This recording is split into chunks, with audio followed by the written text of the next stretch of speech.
এমন এক অনুভূতি যেটা আমরা চাই বা না চাই, আমাদের জীবনে এটা অবশ্যই আসবে।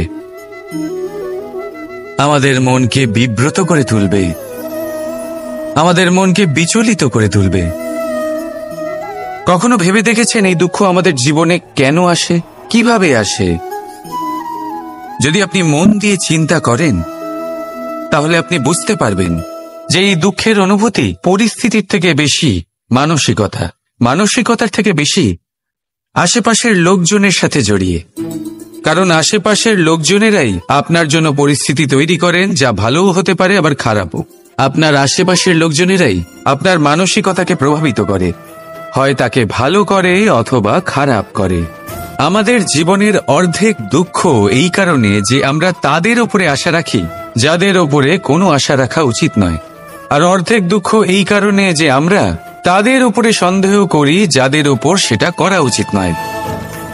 তাৎপর্য এটাই যে মানুষকে চেনার চেষ্টা করতে থাকুন। যেদিন আপনি এটা বুঝে যাবেন যে কে সুজন আর কে দুর্জন, সেই দিন এই দুঃখ আপনার জীবন থেকে দূরে কোথাও চলে যাবে। রাধা রাধা। সংসারে অনেক সময় এরকম হয় যে আমরা খুব সমস্যায় থাকি, খুব বিপদের মধ্যে থাকি, আর সেই সমস্ত মানুষ যারা আমাদের কাছের মানুষ, আমাদের আপনজন, তারা আমাদের ত্যাগ করে চলে যান। আমরা এই সময় দুঃখ পাই, নিরাশ হয়ে পড়ি এবং একা একাই সেই সমস্যাকেও কাটিয়ে উঠি। এবার পরিস্থিতি যেমন খুশি হোক না কেন, সেই সব মানুষ যারা এমন সময় আপনাকে ত্যাগ করেছেন তাদের প্রতি ক্রুদ্ধ হওয়া, অভিমান করা, এটা অনুচিত। আমি বলবো তাদের প্রতি কৃতজ্ঞ থাকুন। আমি বলবো তাদের ধন্যবাদ জানান যে তারা এমন সময় আপনার সঙ্গ ত্যাগ করেছেন যখন আপনার তাদের সব থেকে বেশি প্রয়োজন ছিল। কারণ দেখুন, হয় তাদের বিশ্বাস ছিল যে আপনি নিজেই এই বিপদ থেকে বেরিয়ে আসতে পারবেন, বা তাদের ত্যাগ করার জন্য আপনি নিজের উৎসাহ বাড়িয়ে তুললেন, আপনি নিজের শক্তি বাড়ালেন এবং নিজে সেই সমস্যা থেকে বেরিয়ে আসলেন। নিজের খারাপ সময়কে আপনি নিজেই ভালো সময় করে তুললেন। শেষ পর্যন্ত আপনি আরো শক্তিশালী হয়ে উঠলেন, আরো শ্রেষ্ঠ হয়ে উঠলেন। আর এটাই তো আপনার বিজয়, যার কারণ হলো তাদের আপনাকে ত্যাগ করা। তাহলে তাদের ধন্যবাদ জানান আর আমার সাথে ভালোবেসে বলুন, রাধা রাধা।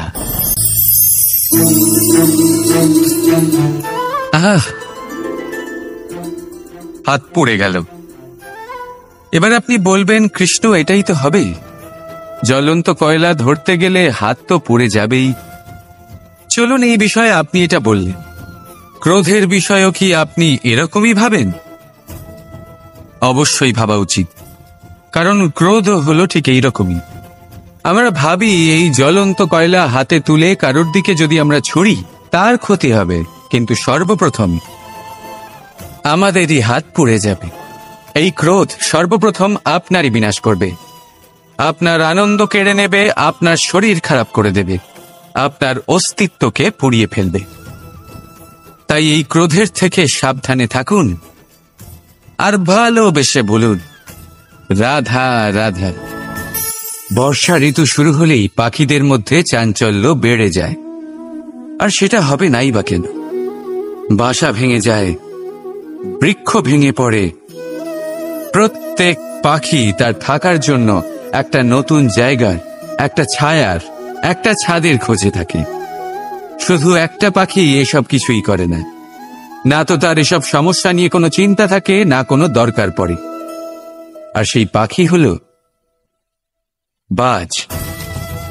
সেই সব সমস্ত ছোটখাটো সমস্যার থেকে অনেক দূরে ওপরে উড়ে বেড়ায়, মেঘের থেকেও অনেক উঁচুতে।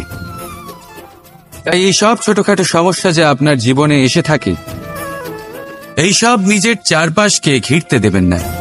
নিজের চিন্তা ভাবনাকে অনেক উঁচুতে রাখুন, আপনার সমস্ত সমস্যা নিজে থেকেই নিচে চলে আসবে। রাধা রাধা। একটা গাই আর একটা বাছুরের মধ্যে কেমন সম্পর্ক থাকে? একটা গাই নিজের বাছুরকে ডাকে, আর সেই বাছুর হাজার হাজার গাইয়ের মধ্যে থেকেও নিজের মাকে চিনতে পেরে যায় আর নিজের মায়ের সাথে এসে জড়িয়ে পড়ে। আর কিছুটা ঠিক এরকমই সম্পর্ক হলো আপনার কর্ম এবং আপনার কর্মফলের মধ্যে। আপনি যেমন কর্ম করবেন, আপনার কর্ম আপনার কর্মফলকে ডাক দেবে, আর আপনার কর্মফল কোথাও না কোথাও থেকে আপনাকে খুঁজতে খুঁজতে এসে আপনার সাথে জড়িয়ে পড়বে। তাই উচিত এটাই হবে যে আপনি সৎকর্ম করুন, কারণ ঈশ্বর যদি আপনাকে আপনার ভুলের জন্য ক্ষমা করেও দেন, আপনার কর্ম কিন্তু করবে না। তাই যদি আপনি দুষ্কর্ম করতে চলেছেন, তাহলে আপনি প্রস্তুত থাকুন, আর যদি আপনি শুভ কর্ম করতে চলেছেন, তাহলেও আপনি প্রস্তুত থাকুন। আপনার কর্ম যেমন হবে তেমন ফল আপনার কাছে নিজে থেকেই চলে আসবে। আজ না হোক কাল, কাল না হোক অন্য কোনো সময় অবশ্যই আসবে। আসুন আমার সাথে ভালোবেসে বলুন, রাধা রাধা। জীবনে কখনো কখনো আমরা সেই পরিস্থিতিতে ফেসে যাই যখন আমাদের মনে হয় যে আমাদের নতুন কিছু একটা করতে হবে, কিন্তু আমরা করতে পারি না, কারণ কোথাও না কোথাও আমরা রীতির দ্বারা আবদ্ধ, আর আমরা সেই রীতি ভাঙতে চাই না। কেবল একটাই প্রশ্ন আসে মনে, আশেপাশের মানুষ কি বলবে, আশেপাশের মানুষ কি ভাববে। আপনাকে একটা প্রশ্ন করি, কারা এই মানুষজন? আপনার জন্মের সময় এই মানুষজন কোথায় ছিলেন? যখন আপনি কোনো সমস্যায় পড়েন তখন এই মানুষজন কোথায় থাকেন? এগিয়ে এসে কি আপনাকে সাহায্য করেন, নাকি সেই সমস্যার সমাধান আপনি নিজেই করেন? এইসব মানুষজনের চিন্তা ত্যাগ করুন যদি আপনি জীবনে বাঁচতে চান। ভেবে দেখুন জীবনে কি কি শুভ আছে আর কি কি শুভ করতে পারেন। যদি তা স্রোতের বিপরীতে হয় তাহলে সংঘর্ষ করুন, কিন্তু এইসব মানুষজনের কথা ভাববেন না। ভেবে দেখুন জীবনে আপনি কি কি শুভ কাজ করতে পারেন। এটা ভাবুন যে আপনি কখনো এমন কোনো কাজ করে ফেলেননি তো যার জন্য কারো হৃদয় আহত হয়েছে। শুভর দিকে নিজের চিন্তা কেন্দ্রীভূত করুন, আপনার জীবনে সব কিছু শুভই হবে। তাহলে আসুন আমার সাথে ভালোবেসে বলুন, রাধা রাধা। এই সংসারকে বদলানোর জন্য কিসের প্রয়োজন হয়? আপনার ভাবনা চিন্তার, আপনার মতামতের? না, এই সংসারকে বদলানোর জন্য প্রয়োজন পড়ে সেই উদাহরণের যা আপনি নিজের জীবনে প্রস্তুত করেন। আপনি যখন নিজেকে বদলানোর চেষ্টা করেন তখন আপনি কি করেন? আপনি অন্য কারোর জীবন থেকে উদাহরণ নেন নিজেকে বদলানোর জন্য। তারপর আপনি এক এমন উদাহরণ প্রস্তুত করেন যাতে এই সংসার পাল্টে যেতে পারে। আপনার কর্ম অনুসারে এই সবকিছু হবে। যদি আপনি এই সংসারকে ভালোবাসা শেখাতে চান তাহলে আপনাকে শুধুই ভালোবাসতে হবে। যদি সংসারকে ন্যায় শেখাতে চান তাহলে আপনাকে সবার সাথে ন্যায় করতে হবে। এই সংসার এবং মানুষজন বড়ই বিচিত্র। এরা আপনার কথা শুনবে, আপনার কথা ভাববেও, আপনার মতামত নেবে, কিন্তু বদলাবে শুধুমাত্র উদাহরণ দ্বারা। সেই জন্য ভালো উদাহরণ প্রস্তুত করুন। এবার যদি আপনি স্বর্গলাভ করতে চান তাহলে আপনাকে মৃত্যুবরণ করতেই হবে। এবার যদি আপনি আম গাছ হতে চান তাহলে আপনাকে ধরিত্রীর গভীর পর্যন্ত যেতেই হবে। এবার যদি আপনি সংসারকে ছায়া দিতে চান তাহলে আপনাকে সূর্যের তাপ সহ্য করতেই হবে। আসুন আমার সাথে ভালোবেসে বলুন, রাধা রাধা। ধর্ম এবং প্রেম এই দুই হলো একই মুদ্রার দুই পিঠ। যদি এদের মধ্যে কোনোটা নষ্ট হয়ে যায় তাহলে দ্বিতীয়টাও থাকে না। কখনো ভেবেছেন এমন কেন হয়? তার জন্য আগে আপনাকে বুঝতে হবে যে ধর্ম আসলে কি।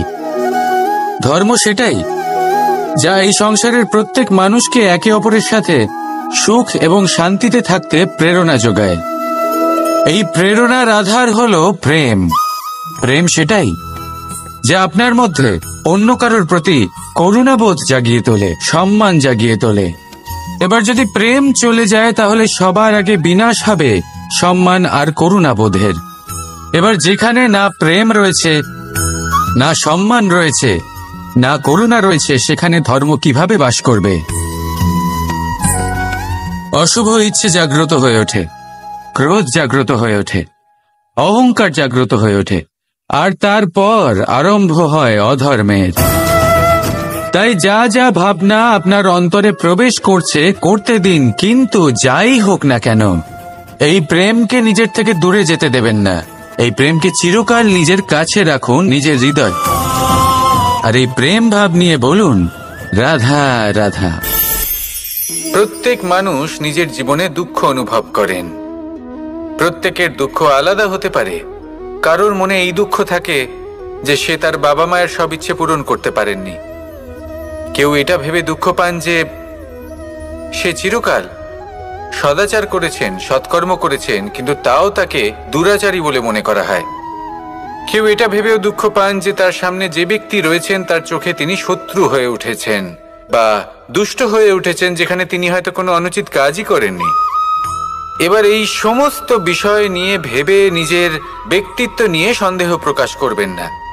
যদি নিজের ব্যক্তিত্ব নিয়ে কোনো সন্দেহ থেকে থাকে, তাহলে কর্ম সংক্রান্ত প্রশ্ন করুন যে আপনি যা করেছেন তাতে কি উচিত ছিল, কি অনুচিত ছিল।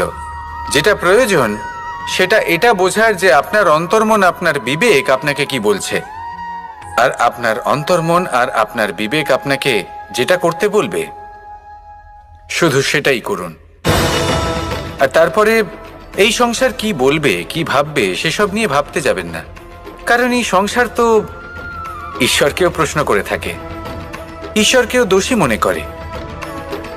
কখনো কখনো যখন কোনো ঘটনা মানুষের ইচ্ছা অনুযায়ী ঘটে না, তখন মানুষ এটা বলে যে হে ঈশ্বর, আপনি আমার পাশে থাকলেন না, আপনি বড়ই কঠোর, এটা আপনার দোষ। যেখানে বেশিরভাগ সময় হয়তো সে নিজেই নিজের কর্মফল ভোগ করছে। আর কখনো কখনো ঈশ্বর হয়তো তার জন্য আরো ভালো কোনো পরিকল্পনা করে রেখেছেন, কিন্তু মানুষ সেটা বুঝতে পারে না। তাই দিনের শেষে যেটা প্রয়োজন সেটা হলো নিজের মনের কথা বুঝতে হবে। আপনার বিবেক কি বলছে শুধু সেটাই করুন আর সামনে এগোতে থাকুন। আমার সাথে ভালোবেসে বলুন, রাধা রাধা। সবাই বলেন যে জীবনে কাদের সঙ্গ লাভ করছি সেটা খুব গুরুত্বপূর্ণ। এক ঝুড়ি ফলের মধ্যে যদি একটা পচা ফল আপনি রেখে দেন, তাহলে আস্তে আস্তে সমস্ত ফল পচে যায়। সেই জন্য কথায় আছে যে কুসঙ্গ থেকে দূরে থাকো। কিন্তু কি করা যায়? এই সংসার খুবই ছোট। যেখানে আমরা কাজ করি, যেখানে আমরা থাকি, যে পথে আমরা আসা যাওয়া করে থাকি, যে পথে আমরা ভ্রমণ করি, সেখানে এমন অনেক সংখ্যক ব্যক্তি থাকেন যাকে দেখে আমরা মনে করি যে এদের থেকে দূরে থাকতে হবে। তখন আমরা কি করতে পারি? তাদের কি আমরা পরিত্যাগ করব? তাহলে এই সংসারে এমন অনেক মানুষ আছেন, তাহলে কি সংসারই পরিত্যাগ করব? না, সেই ফলের মতন হবেন না যারা একটি পচা ফলের উপস্থিতির জন্য নিজেরাও নষ্ট হয়ে যান। বরং হয়ে উঠুন চন্দন বৃক্ষের মতন, যেটা আসলে সাপেদের বাসস্থান, যেখানে অনেক সংখ্যক অত্যন্ত ভয়ানক বিষধর সাপ থাকে। তারপরেও এই চন্দন, সে কিন্তু নিজের শ্রেষ্ঠত্ব হারায় না, এর মূল্য কিন্তু সেই একই থাকে। মনে রাখবেন, এই সংসারে নিজের সঙ্গ বদলানোর পূর্বে নিজেকে বদলান। নিজেকে কিছুটা এমন ভাবে গড়ে তুলুন যে কেউ আসুক না কেন সে যেন আপনাকে বিভ্রান্ত বা দূষিত না করতে পারে। আসুন আমার সাথে ভালোবেসে বলুন, রাধা রাধা। মানুষ জীবনে অনেক ধরনের সুখ লাভ করে, অর্থ সুখ, পরিবারের সুখ, বৈভবের সুখ। কিন্তু এমন একটা সুখ আছে যা বেশিরভাগ মানুষকে প্রভাবিত করে, কিন্তু সেই সুখ তাদের কোনো প্রয়োজনই নেই। সেটা হলো পরনিন্দা সুখ। অর্থাৎ এমন কোনো ব্যক্তিকে নিয়ে নিন্দা করা, তার প্রতি অনুচিত শব্দ প্রয়োগ করা, কারণ সেই ব্যক্তিকে আপনি পছন্দ করেন না। আর এমন অনেক মানুষ আছেন যারা এই কাজ করে খুব আনন্দ লাভ করেন, যেটা করা উচিত নয়। কারণ এতে আপনার সময়, আপনার ঊর্জা, আপনার নিজের অন্তরের ইতিবাচক শক্তি আপনি নষ্ট করে ফেলছেন। আর এই সব কিছুই আপনার প্রয়োজন আছে। যাদেরকে আপনার পছন্দ নয় সেই ব্যক্তির বিষয়ে কথাই বলবেন না। সেই সব ব্যক্তির দিকে মনোনিবেশ করুন যাদের আপনি ভালোবাসেন। সেই সব কাজে মন দিন যেগুলো আপনার ভালো লাগে। সেই বস্তুর দিকে নজর দিন যেগুলো আপনার প্রিয়, নিজের লক্ষ্যের দিকে, এই সব কিছুর দিকে নয়। এমনটা করলে আপনার জীবনে আপনি সেই সব বস্তুর দিকে নজর দিতে পারবেন যারা প্রকৃত অর্থে আপনার জীবন আরো শ্রেষ্ঠ করে তোলে। এমনটাই করুন, জীবন আরো অনেক বেশি সুন্দর হয়ে উঠবে। আর তখন এই মন প্রসন্ন হয়ে বলবে, রাধা রাধা।